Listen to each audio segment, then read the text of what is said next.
Shampoo भी बनता है, साबुन भी बनता है, वॉशिंग पाउडर भी बनता है। आपका फर्श साफ करने के लिए वो जो आप फिनाइल वगैरह इस्तेमाल करते हैं ना, ये गोमूत्र का भी बनता है फिनाइल।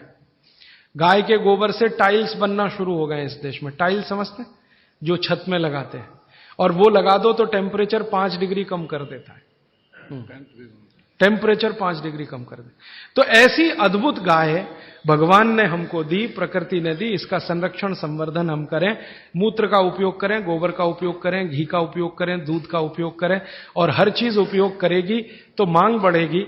मांग बढ़ेगी तो गाय आएगी। आप भी गाय रख सकते हैं। भारत में बहुत लोगों ने गाय रखी है, और कई लोग तो ये सुन सुनकर कार बेच के गाय ले आए, स्कूटर बेच के गाय ले आए, मोटरसाइकिल बेच के। क्योंकि वो कहते हैं राजीव भाई आप ही बोलते हो 10 साल के बाद मिलेगा कि नहीं डीजल पेट्रोल, भरोसा नहीं, फिर ये कार करेगी क्या, बैलगाड़ी में लगा के ले जाना पड़ेगा। तो पहले ही गाय ले आओ तो गोबर गैस तो मिल जाएगी, गैस मिल जाएगी तो डीजल ना मिले तो भी कार चल जाएगी, पेट्रोल ना मिले तो भी कार। तो ये सब मैंने आज आपको कहा। भागवत चिकित्सा का एक पूरा चैप्टर इस पर है, गोमूत्र पर। मैंने उसके कुछ सूत्र आपको बताए। आप आज से ही इनका पालन करें अपने जीवन में और सुखी रहें, निरोगी बनाएं। ये जितनी भी बातें मैंने कही हैं ये किताबों में है। गोमूत्र चिकित्सा पर विशेष किताब हमने बनाई है, उसमें भागवत के 64 सूत्र हैं। सब तो नहीं लिए, 64 सूत्र हैं, वो आप चाहें तो ले जा सकते हैं। और वो पुस्तक पर मेरा कॉपीराइट नहीं है, सबको कॉपी करने का राइट है। आप क्या करें, उस पुस्तक को अपने नाम से छपा लें, हमारा नाम निकाल के अपना लिख लें, तो मैं कभी मुकदमा करने नहीं आऊंगा। क्योंकि मैं मानता हूं ये बात जल्दी से जल्दी ज्यादा से ज्यादा लोगों तक पहुंचे। तो हमारा लक्ष्य है गाय बचे और भागवत चिकित्सा में गोमूत्र का उपयोग होने लगे। मेरा लक्ष्य तो वो है। पुस्तक ज्यादा लोगों तक जाएगी तो तभी ये हो पाएगा। और मैं अकेला कितनी छाप छाप के बांटूंगा, मेरी एक लिमिट है। लेकिन सब अगर यही करने लग जाएं तो लिमिट टूटेगी, ज्यादा लोगों तक पहुंचेगा। इस पे सीडी भी बनाई है, पुस्तक भी है, आप चाहें तो ले लें। अभी प्रश्न आपके, आज समय थोड़ा ज्यादा ले लिया मैंने, माफ करिएगा जी। प्रश्न, एक सवाल यह है कि आपने कहा कि गोमूत्र में सबसे ज्यादा कर्क्यूमिन है, लेकिन हल्दी में भी कर्क्यूमिन है। हाँ, वो कल बात करने वाला हूं। हल्दी की बात कल आएगी। हल्दी में भी बहुत कर्क्यूमिन है और एंटी कैंसरस सारी प्रॉपर्टी हल्दी में है। और दूसरी बात यह है जी कि जैसे त्रिफला चूर्ण है, मेथी है, गोमूत्र है, तो ये क्या क्या चीज सुबह में लोग लें, क्या क्या पिए? हाँ, क्या क्या लें? अच्छा देखिए, ये सवाल बहुत अच्छा है। ये सवाल प्रदीप भाई का बहुत अच्छा है कि इतनी सारी चीजें अब आपके सामने हैं, सवेरे क्या क्या लें। तो मैं आपको एक छोटी निवेदन, ये विनती के रूप में करना चाहता हूं कि 30 तारीख को सुबह मैं एक सेशन करना चाहता हूं आपके साथ इसी भवन में, वो यही प्रश्न का उत्तर देने के लिए। क्योंकि ज्ञान जब बहुत ज्यादा हो जाता है ना, तब हमारे सामने सिलेक्शन की समस्या आती है कि हम क्या क्या करें। अब सवेरे लेने के लिए इतनी चीज हो गई है, तो आप 2 दिन इंतजार कर लें। 30 तारीख का सेशन मैं इसी के लिए करने वाला हूं कि जितना आपके पास ज्ञान आ गया, अब इसमें से सेलेक्टिव कैसे हो, कौन कौन सी 1, 2, 3 चीजें करें जो आपके लिए पर्याप्त हो। वो मैं आपकी प्रकृति, स्वभाव और चिकित्सा रोग के हिसाब से बताऊंगा। जैसे वात वाले हैं वो क्या क्या कर लें, पित्त वाले हैं वो क्या क्या कर लें, कफ वाले हैं वो क्या क्या कर लें। और ये जो सारा बोला है इसका समअप भी 30 तारीख को सुबह 7 बजे से 9 बजे के इसी सेशन में मैं करूंगा। गाय के बारे में आपने बहुत कुछ बताया, अच्छा है।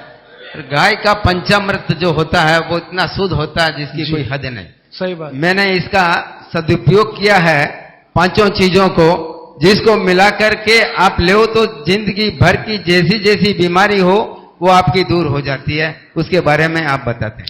गाय का दूध, गाय का घी, गाय का मूत्र, थोड़ा गाय के गोबर का रस और ये सब मिलाकर थोड़ा गुड़, ये है पंचामृत।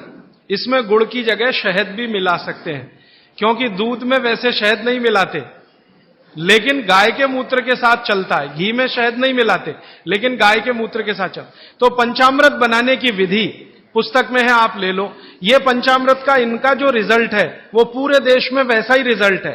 वात, पित्त, कफ तीनों पर एक साथ काम करता है, बहुत गहराई से असर करता है। abnormality in hormones, उसका कोई क्योर है?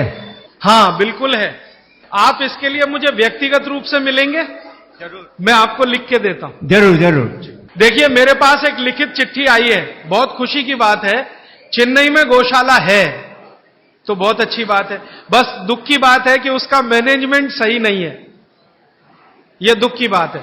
तो आप गौशाला वालों से मिलकर उसका कुछ मैनेजमेंट सुधार लो और मेरी तरफ से गारंटी दो कि एक भी गाय घाटे का सौदा नहीं है, दूध दे या ना दे। सेक्रेटरी है, बहुत अच्छा है जी, आप बोलेंगे? इनको माइक दे दीजिए जरा। चेन्नई में पिंजरापोल है जहां करीब 2700 गाय है। ये सब अच्छा। बुढ़ी गाय है जो दूध नहीं दे रही है, ठीक है। और हम इनका पालन कर रहे हैं। ठीक है। आप जैसे लोग बोलते हैं कि मैनेजमेंट बराबर नहीं है, ये बात नहीं है। वही लोग बोलेंगे या तो उनको दूध नहीं मिल रहा है, अगर वहां आके आप पर्सनली आके देखें तो आपको मालूम पड़ेगा कि मैनेज कैसे किया जाता है। कहना बहुत इजी है लेकिन करना बहुत मुश्किल है। जिससे आपसे विनती है कि आप सब लोग वहां आइए, देखिए और हमें किस तरह का सहयोग दे सके, आप सहयोग दीजिए। धन्यवाद। बटाटा नहीं खाना, नहीं, सुबह सुबह खाना तो वेट नहीं बढ़ेगा, रात को खाओ तो वेट बढ़े। पराठा रात को नहीं खाना, सुबह खाना। आप थोड़ा या तो चूना खा लो, और आज जो बोला है थोड़े दिन या तो गोमूत्र पी लो, एलर्जी सब तरह की ठीक हो। चूना खाने के लिए 1 ग्राम चूना दही में मिला के या मट्ठे में मिला के, छाछ में, नहीं तो पानी में मिला के। नहीं, दिन में सुबह। गुस्सा नहीं आए, गाय का घी नाक में डालो, गुस्सा नहीं आएगा। गाय का घी नाक में डाल के सोना। एक दिन में अगर आप मेहनत का काम करते हैं, रात को मैं बोल रहा हूं, मेहनत का काम करते हैं, मजदूरी करते हैं, तो 8 घंटे नींद चाहिए। मेहनत करते 8 घंटे, और अगर मेहनत नहीं करते, सिर्फ बैठने का काम है, तो 6.5 घंटे, 6 से 6.5 घंटे। गोबर गैस, गाय की गौशाला जो होती है ना, जहां गोबर है वहीं पर ये गोबर गैस बनती है और वहीं से सिलेंडर में भर के हम सबको दे सकते हैं। गोमूत्र वैसे ताजा हो 48 मिनट में पी लेना चाहिए। बोतल में भर के 4-5 दिन तक रख सकते हैं, कांच की बोतल। बीपी के लिए सबसे अच्छा मेथी दाना, रात को पानी में डाल के, हाँ। स्वदेशी द्वारा भारत को फिर से सोने की चिड़िया बनाने के लिए भूख, गरीबी और बेरोजगारी को जड़ से खत्म करने के लिए तथा देश के ग्रामीण जनों को स्वावलंबी बनाने के लिए स्वदेशी अपनाने का संकल्प ले।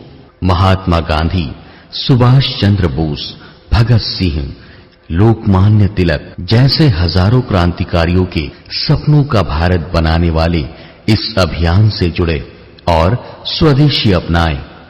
स्वदेशी यानी भारत को सोने की चिड़िया बनाने का दर्शन।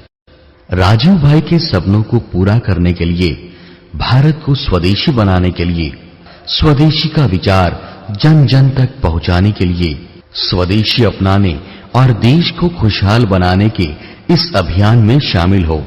स्वदेशी सामानों की सूची जानने के लिए, स्वदेशी सामानों की उपलब्धता के लिए और स्वदेशी चिकित्सा से अपने शरीर को बिना दवा के स्वस्थ रखने के लिए सेवाग्राम वर्धा के कार्यालय में